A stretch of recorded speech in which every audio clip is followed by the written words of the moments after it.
नेपाल में जो तख्ता पलट हुआ है, दरअसल इस आंदोलन के पीछे जिसको भारतीय मीडिया ये कहकर संबोधित कर रही है कि नेपाल का नौजवान, नेपाल का जनरेशन जी जिसको कहते हैं, वो सड़क पर उतरा सरकार के खिलाफ, मैं इस बात को नहीं मानता।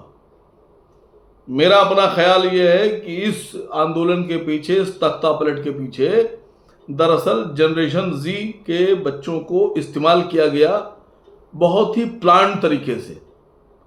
मेरे हिसाब से यह आंदोलन वेल ट्रेंड लोगों के द्वारा शुरू किया गया, जिसमें जेन जी को आगे करके सरकार के खिलाफ सड़कों पर उतारा गया।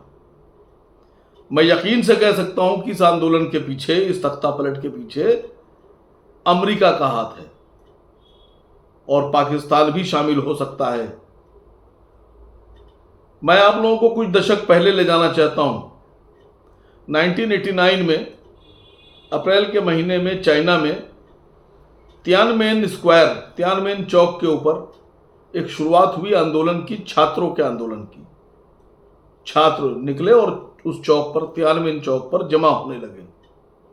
धीरे धीरे वो आंदोलन बढ़ने लगा, फिर हिंसक होने लगा।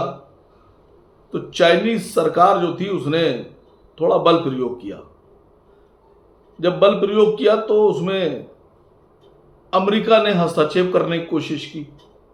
American president George H.W. Bush की तरफ से कुछ बयान जारी किए गए।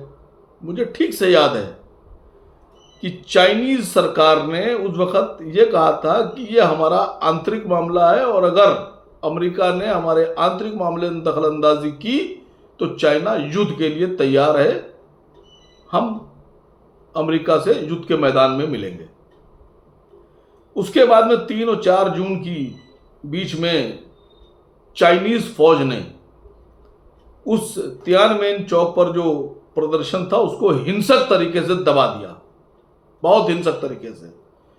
और जो छात्र उस आंदोलन में शामिल थे उन सब ने भागकर अमेरिका में शरण ली। अमेरिका ने उनको अपने यहाँ शरण दी।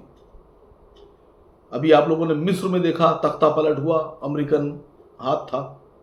लीबिया में कर्नल गद्दाफी के खिलाफ जो हुआ, जिस तरह से लोग सड़क पर उतरे कर्नल गद्दाफी के खिलाफ, उसमें भी अमेरिका का हाथ था। आप लोगों ने देखा कि किस तरह से श्रीलंका में तख्ता पलट हुआ, सब जानते हैं किसका हाथ था। बांग्लादेश में शेख हसीना, भारत की तरफ उनका झुकाव था, भारत से दोस्ती की तरफ उनका झुकाव था, रुझान था, और बहुत अच्छे बांग्लादेश और भारत के संबंध बन रहे थे। किस तरह से बांग्लादेश में अमेरिका बैकिंग करता रहा और तख्ता पलट हो गया। आज एक ऐसी सरकार है जो भारत के विरोध में खड़ी है।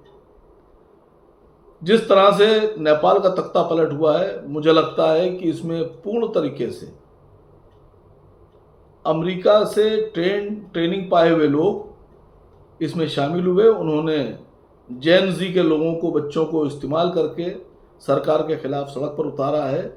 और ये तरह का प्रयोग है जो भारत को एक तरह से समझाने के लिए और डराने के लिए नेपाल का ये प्रकरण शुरू हुआ है तख्ता पलट का। मुझे लगता है कि भारत सरकार को संज्ञान लेकर और ज़रूरी कदम उठाना चाहिए। मुझे लगता है कि चाइना और भारत की जो बढ़ते हुए संबंध है, दोस्ती है, इसको नज़र में रखते हुए बाहरी और दुश्मन शक्तियों ने भारत के सीमाओं को चारों तरफ से घेरे में लेने के लिए इस तख्ता पलट को अंजाम दिया है। मेरा अपना मानना यही है, बाकी खुलकर बहुत जल्दी सामने आएगा।